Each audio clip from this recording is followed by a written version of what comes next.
حسبنا اللہ ونعم الوکیل نعم المولا ونعم النصیر اعوذ باللہ من الشیطان الرجیم بسم اللہ الرحمن الرحیم الحمدللہ رب العالمین والصلاة والسلام علی محبوب رب المشرقین ورب المغربین جد الحسن والحسین ابی القاسم محمد اللہم صلی علی محمد وعلی اہل بیت الطیبین الطاہرین المعصومین المظلومین ولعنۃ اللہ علی اعداء مجمعین من یومنا ھذا الی قیام یوم الدین اما بعد فقد قال رسول اللہ صلی اللہ علیہ وآلہ وسلم یا علی انت بمنزلت کعبہ۔ محترم ناظرین، عزیزان امام مظلوم کربلا، صاحبان علم و ادب اور صاحبان علم و فہم، جس حدیث کو آپ حضرات کے سامنے پڑھنے کا شرف حاصل کیا، اس حدیث میں کائنات کا رہبر، کائنات کا لیڈر، کائنات کا رہنما، کائنات کا قائد، کائنات کا نبی یہ ارشاد فرما رہا ہے، یا علی انت بمنزلت کعبہ، اے علی آپ کعبے جیسے ہیں۔ اب ظاہر سی بات ہے، جب علی کعبے جیسے ہیں، اب جو منزلت خانہ کعبہ کی ہے وہی منزلت علی کی ہونا چاہیے۔ جو معیار خانہ کعبہ کا ہے وہی معیار علی کا ہونا چاہیے۔ جو رتبہ خانہ کعبہ کا ہے وہی رتبہ علی کا ہونا چاہیے۔ جو درجہ خانہ کعبہ کا ہے وہی درجہ علی کا ہونا چاہیے۔ جو بلندی کعبے کے چاہنے والوں کے لیے ہے وہی بلندی علی کے چاہنے والوں کے لیے ہونا چاہیے۔ جو ثواب کعبے کے چاہنے والوں کے لیے ہے وہی ثواب علی کے چاہنے والوں کے لیے ہونا چاہیے۔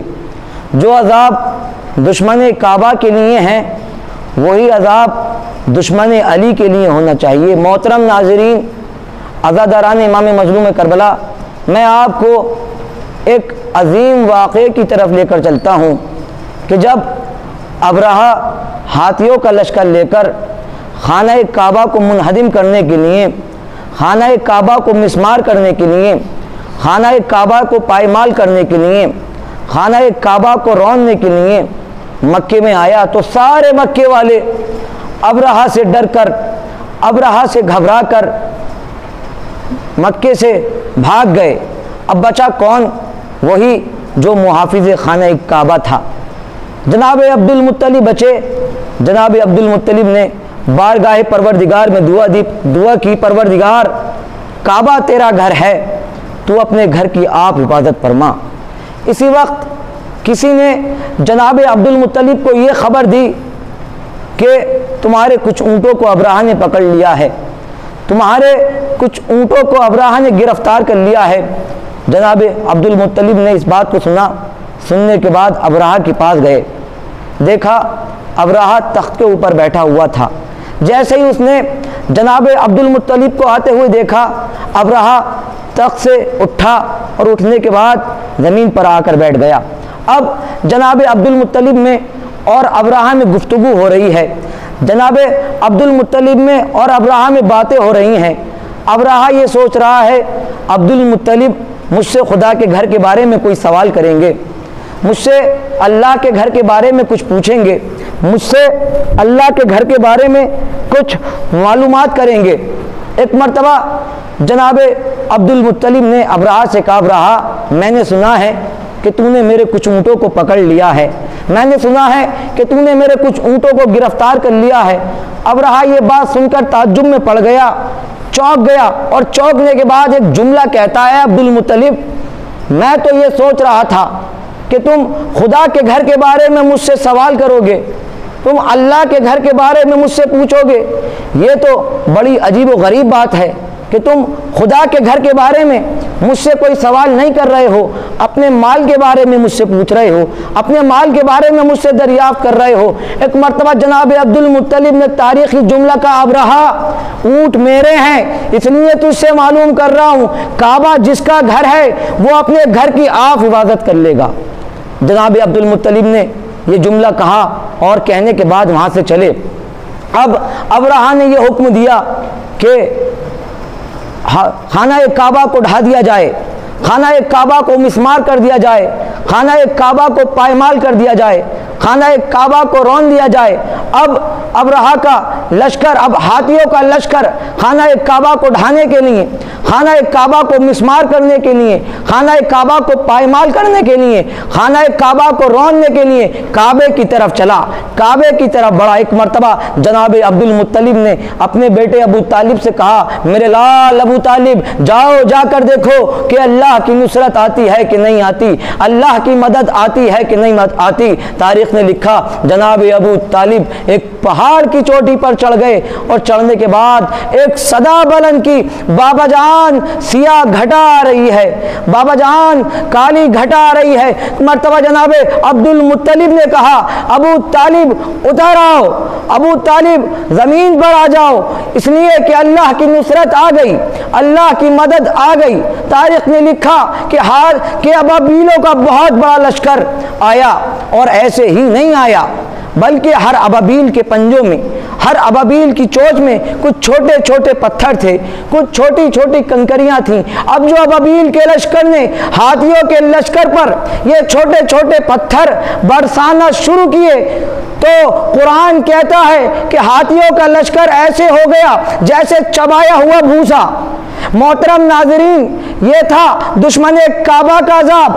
اب میں آپ کو دشمن علی کا عذاب دکھاتا ہوں۔ جب غدیر خم کے میدان میں 1.25 لاکھ حاجیوں کے مجمع کے درمیان نبی نے علی کو اپنے ہاتھوں پر بلند کر کے فرمایا، من کنتو مولا ہو فہذا علی مولا، جس کا میں مولا ہوں اس کے یہ علی مولا ہیں۔ تو ایک شخص جس کا نام تاریخ نے حارث لکھا، وہ اعلان ولایت کے بعد پیغمبر اسلام کی خدمت میں آیا اور آنے کے بعد کہتا، یا نبی اللہ، آپ نے نماز کا حکم دیا، ہم نے نماز کو مانا، آپ نے روزے کا حکم دیا، ہم نے روزے کو مانا، آپ نے حج کا حکم دیا، ہم نے حج کو مانا، آپ نے جہاد کا حکم دیا، ہم نے جہاد کو مانا، آپ نے خمس کا حکم دیا، ہم نے خمس کو مانا، آپ نے زکوٰۃ کا حکم دیا، ہم نے زکوٰۃ کو مانا۔ یا نبی اللہ، یہ بتائیے آپ نے جو یہ علی کو مولا بنایا ہے، یہ اپنی طرف سے بنایا ہے یا خدا کی طرف سے بنایا ہے؟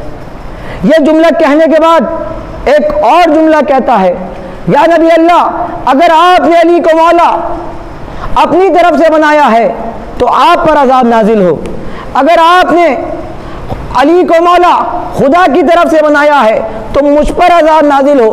تاریخ نے لکھا، ابھی حارث نے یہ جملہ کہا تھا، حارث کی زبان سے یہ جملہ نکلا تھا کہ آسمان سے ایک پتھر نازل ہوا، حارث کے سر کو چیرتا ہوا زمین میں دھس گیا۔ تاریخ نے لکھا کہ حارث ایسا ہو گیا جیسے چبایا ہوا بھوسا۔ آئیے عالم تصور میں پروردگار سے پوچھتے ہیں، اے میرے پروردگار، اے میرے خالق، اے میرے مالک، اے میرے معبود، یہ بتا تو نے حارث کو پتھر ہی سے کیوں مارا؟ تو عجب نہیں، آواز قدرت آئے، نادان، ہم نے پہلے ہی دن سے یہ قانون بنا دیا، جو عذاب دشمن خانہ کعبہ کو دیں گے وہی عذاب دشمن علی کو دیں گے۔ ہاں محترم ناظرین، یہ ہے مولا کائنات۔ بس میں نے اپنی گفتگو کو تمام کیا۔ عزادارو، آج محرم کی 6 تاریخ ہے۔ آپ آمادہ ہیں جناب زینب کے دونوں بیٹے اون و محمد کو رونے کے لیے، اون و محمد کا ماتم کرنے کے لیے۔ عزادارو، کربلا کے میدان میں وہ وقت بھی آیا کہ جب اون و محمد مولا حسین کی خدمت میں حاضر ہوئے، اور حاضر ہونے کے بعد کہا، مامو جان ہمیں مرنے کی اجازت دے دیجیے۔ حسین ابن علی نے اون و محمد کو مرنے کی اجازت دی، اذن جہاد دیا۔ حسین نے اون کو گھوڑے پر سوار کرایا، محمد کو عباس نے گھوڑے پر سوار کرایا۔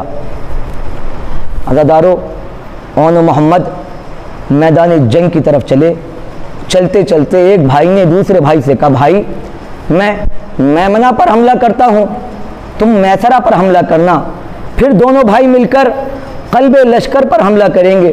عزادارو ایسا ہی ہوا، ایک بھائی نے میمنہ پر حملہ کیا، دوسرے بھائی نے میسرہ پر حملہ کیا۔ پھر اب جو دونوں بھائیوں نے مل کر قلب لشکر پر حملہ کیا تو ساری سپاہ شام میدان چھوڑ کر بھاگنے لگی۔ میدان کربلا میں ایک شور اٹھا کہ آن و محمد نے ترائی چھین لی، آن و محمد نے فرات پہ قبضہ کر لیا۔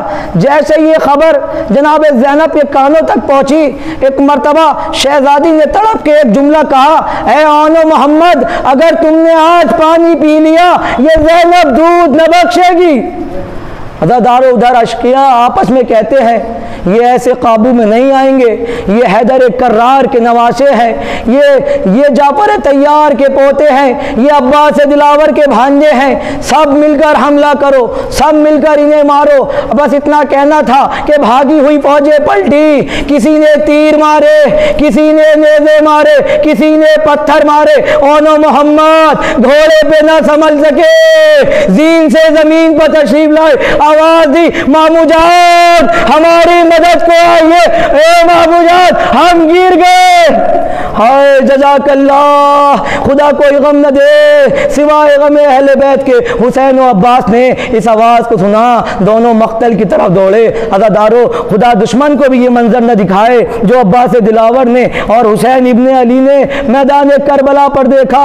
ارے کیا دیکھا، دو ننھے ننھے بچے سر سے پاؤں تک لہو میں ڈوبے ہیں۔ عزادارو ایک مرتبہ حسین اور عباس نے دیکھا کہ اونو محمد کے لب ہل رہے ہیں، اونو محمد کچھ کہنا چاہ رہے ہیں۔ حسین اور عباس دو زانو ہو کر زمین کربلا پر بیٹھے۔